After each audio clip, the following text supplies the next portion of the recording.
চাচার বাড়ির যে জিয়াফতুর অনুষ্ঠানের আমরা কি তা দাওয়াত দিছুই দূর বেটি কইলাম নু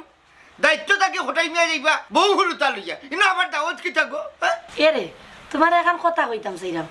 তারা যেহেতু দাওয়াত দিছে না তার ইনো যাওয়ার দরকার নাই কারণ একটা শর্মর বিষয় না উনো চাইবা উনো বান্দির মাথায় ইনো কি অসরম গো আমার লন্ডনি পাইছে বকালে মারা গেলাম তারা কিবা আমার দাওয়াত দিছে না সময় পাইছে না বলি যেত মানে এখানে একটা দায়িত্ব লইয়া আমার যাওয়ার দরকার আছে না নি ইতা কিতা মাতস তোর সরমালার করে সরমালা ইতা মা তো মাতিস না আমার ফুড়িরে লইয়া তোরে লইয়া আমি খাইলেম নু যাইব ও আম্মা তুমি না গেলে না যাইও আমি আব্বার লগে যাইমু কতদিন হয় গরুর মাংস খাই না এই ভাই আর ইতা কিতা খো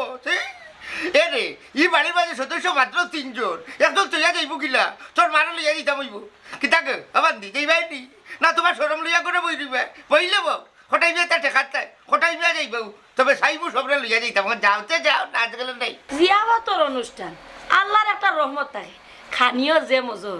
আমার জানে কর যাইতাম তবে এবার শরমও